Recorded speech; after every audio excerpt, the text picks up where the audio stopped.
Hello everyone. Welcome back to another episode of our entitled parents. In today's episode, you have to have my item. It's Christmas. Entitled Dad wants kid to ride my dog. EP's steal lock off my door to stop EK from stealing their things, so he steals mine instead. Before we get started, make sure to subscribe so you will never miss a video. So let's get started.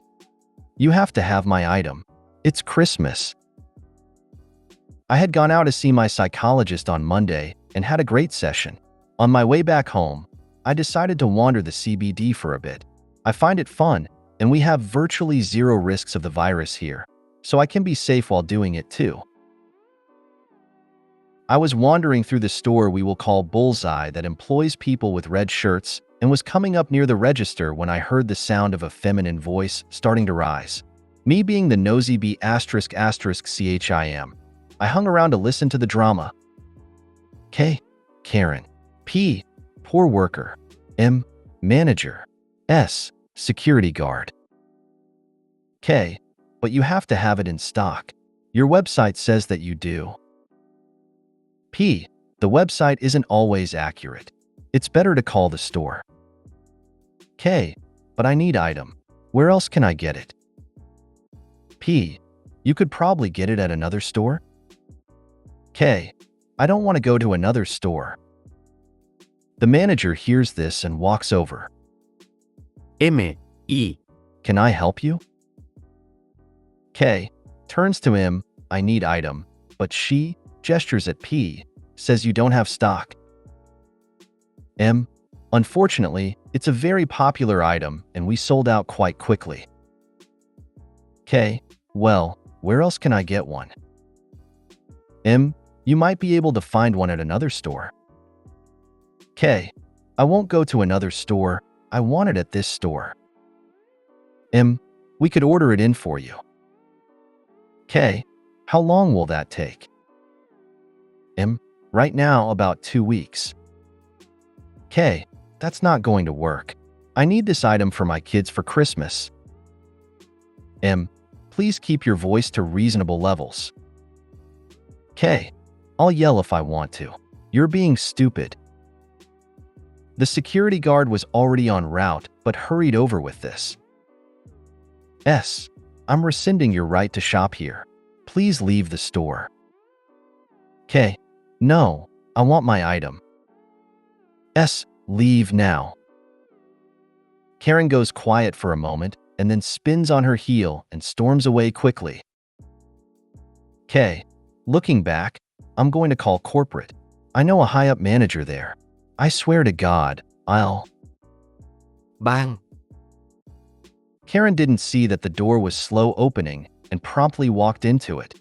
Multiple people started to laugh at this point, including the security guard. P was hiding her face. M was going through a titanic struggle to keep composure. Karen made the decision then to turn around and start swearing at the people who were laughing. K. Shut up, all of you. I'm going to sue this store. You're all going to be jobless by Christmas Day. She turns to walk out the door, not realizing that by this point she was behind the sensor range and walked into the closed door. She lets out a scream of rage and starts pounding on the door. No one could hold back this time. Seeing someone storm into a closed door twice in a row was beyond hilarious. Everyone who was watching was howling with laughter. K. Open, open, open. The security guard walks forward and waves to the sensor, making the door open. Karen lets out another scream and storms out. It's a Christmas miracle. Priceless. My Christmas is complete. Thank you. I like how not getting this item for Christmas will ruin it for her kids, but she has no problem with ruining a whole bunch of people's Christmas and lives by getting them fired. And I'd bet this was like yesterday, December 23rd, and a PS5. Good job procrastinating, Karen. OP, please go find someone at that store and beg them to upload the security footage. My mental visualizations of this are great, but actually seeing it, dear God. Entitled Dad Wants Kid to Ride My Dog. This happened several years ago, and it still makes me angry whenever I think about it. My dog was not feeling well, and we were sitting in the waiting room of the vet's office. A family sat down across from me, and the father saw my dog and told his daughter, who looked like she was about 2 or 3 years old, to go meet Lassie. Everything was fine until she decided to start climbing onto his back. I said, "No, he has arthritis and doesn't feel well. Please don't do that." The girl's father jumped up and ran over, and started screaming so close to my face that I could feel his spit. He said I had no business bringing a dog like that in here if it wasn't good with kids, and there was something wrong with me if I wouldn't let a Lassie dog play with kids. I told him that he has arthritis and is not feeling well, and I did not want her trying to ride him. He verbally abused me, female, baby boomer, some more, and told me to take the dog out of there, the vet's office, if it wasn't okay for his daughter to play with him. My dog was perfectly well behaved. He always is. I was trying to protect him. I looked over at the vet techs hoping they would step in, but they were on the phone. He said, "Here, Lassie, here, girl," then picked up his daughter and held her over my dog to try to place her on my dog's back. I grabbed my dog's leash and pulled him out from under her just in time, and the kid started to whine. I said, "He's a boy, and he's here to see the vet. He is not a horse, and he's not here for your kid to ride." This resulted in a lot more verbal abuse from him, and I kept wishing the vet techs would get off the phone and do something. He was still berating me when a vet tech called my name and led me and my dog into an exam room. My dog was treated for gastroenteritis and recovered just fine. A little update. My dog is doing fine. His arthritis bothers him sometimes, but he is enjoying life. Fortunately, I never saw that entitled father again. I still get steamed whenever I remember him. I have mastiffs, thus the name. The amount of people who ask me if I let people ride my dog is disgusting. Once I had someone literally try to put their toddler on my dog's back. Can't go into violent detail, but police were called. No charges because she was trying to place her child in my dog's back. My dog was 235 pounds at the time and could have killed that child with one crunch. If this is true, you need to find a different vet. Phone call or not, ignoring one client screaming at another is bad enough, especially a man at a woman. But when the health of the animal is at risk and they do nothing. I think the dad needs to go to his doctor and get tested for amnesia or early Alzheimer's, as he seems to have forgotten that he was at the vet, where people go when their pets are sick. It doesn't help that more than likely he was there for the same reason for whatever pet he brought in, I'm guessing with his wife. Even if it was just to get its vaccinations or just a standard checkup, it should be very clear that owners go there when their pets are unwell. Yes, his wife was with him. She just sat there and watched him behave the way he did and didn't say a thing. EP's steal lock off my door to stop EK from stealing their things, so he steals mine instead. I was the oldest child in a family of 4, which can be both a blessing and a curse. I was a pretty good kid, so with my parents so busy I had no curfew, and I was allowed to get a job under the table as I was too young to work legally, minimum age 16 in Canada. I have one brother close to my age, EK, who is and has always been the worst sort of human, using that term very loosely, you could imagine. Before I can go any further, I really need to stress this point. He was dangerous. I've been woken up by punches to the face from EK. I've been stabbed multiple times.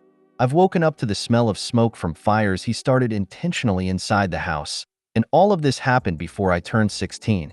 My 2 youngest siblings were almost 10 years younger than EK, which, as you can imagine, kept my parents pretty busy.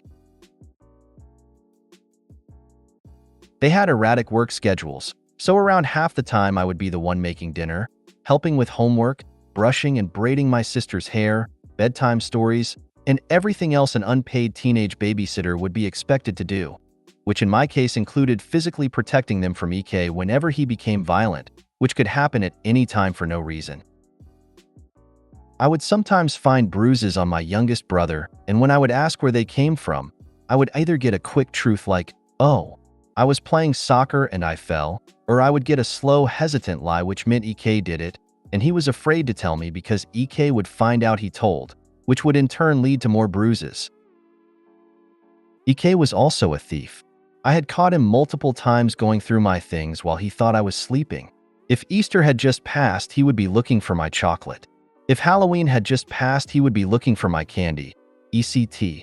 There had been a few times that clothes I bought with my own money would go missing, and I would see his friends at school wearing my clothes. He was smart enough to know that if I caught him with my clothes, I would take them back. So instead, he would steal my new clothes and trade them to his friends for some of their new clothes so that he gets something new and maintains plausible deniability.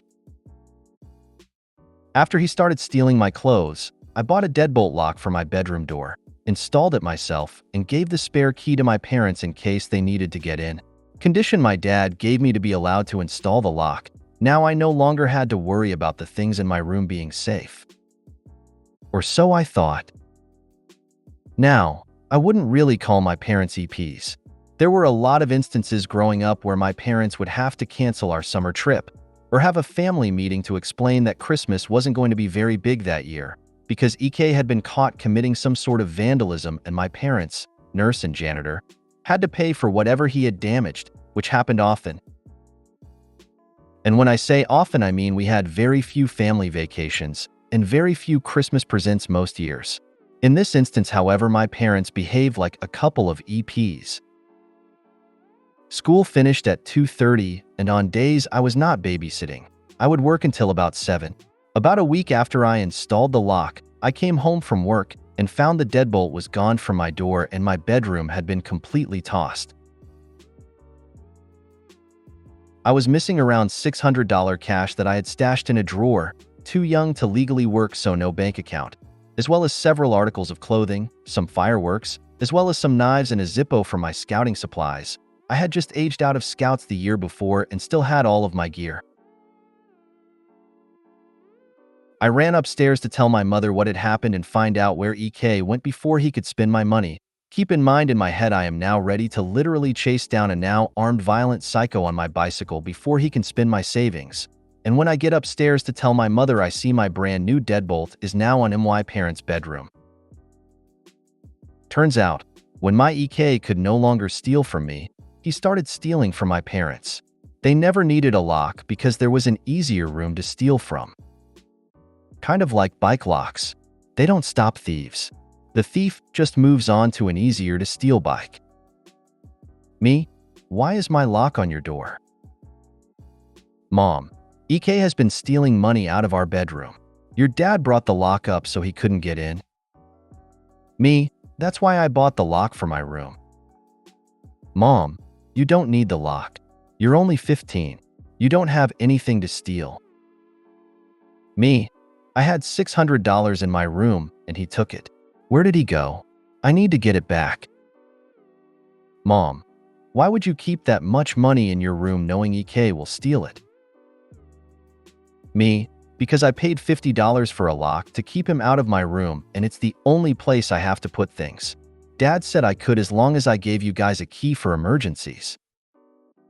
Mom, well, that was stupid, Opie. You should have known he would get in eventually. Me, he got in because you took the lock off of my door while I wasn't home. Mom, well, why didn't you come right home after school? Me, because I was at work. My mom said it was my fault for leaving the money in my room and not being home to stop him. She wouldn't let me call the police, because if we did, and he was arrested, they would have to go pay to bail to get him out.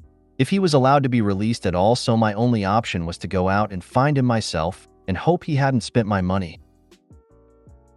I checked the park, the school, the arcade, and all the fast food restaurants and I couldn't find him. My only option at this point was to wait until he got home and try to get the money back myself. When he got home, drunk, he was 14. Around midnight, I was waiting for him. After the most relentless beating he had ever received, I got most of my clothes back, along with around $250. He said the rest was spent, and that the other items he gave to his friends and wouldn't say who. For some reasons, thieves like to do this with stuff they steal. The next morning when my mother saw the cuts and bruises on EK's face, she tried to ground me. I had never been grounded before, and it didn't stick. My father didn't say a word. He knew they had messed up his parents, but I never got the rest of my money back. For the first time ever, EK had targeted the one person who couldn't sue them, so they didn't do a thing about it. So I gave EK the extra key to my parents' new deadbolt. Just so you guys know, he never got any better. He's been in and out of prison since he went to juvie at 16, and our family washed our hands of him around when he was 21 or 22. He has had about 10 kids with teenage girls all over my province. Last time I saw him, he was a homeless guy in the subway. I've run into him a few times, and before you guys start asking why I don't find him and take him in, go read the story again. Dude, I'm so sorry. I feel insanely bad for you. My brother also has some problems, not nearly as bad as your brother's, but good luck with that. I hope you and your family are okay. We're a lot better since we washed our hands of him. Also, the little ones are grown-ups with no serious damage done. Everything worked out for everyone except him. You should have put the deadbolt lock on his door during the night and lock him in there. I never should have stopped punching. So I gave EK the extra key to my parents' new deadbolt. Yes, I love that. Good for you. Your parents should be ashamed of themselves for treating you like that. When they asked how he got it, I told them he stole it from my room. So I gave EK the extra key to my parents' new deadbolt. Mwahaha. If you made it to the end of the video, thanks for watching. Don't forget to like, subscribe, and share, and we will see you in the next video.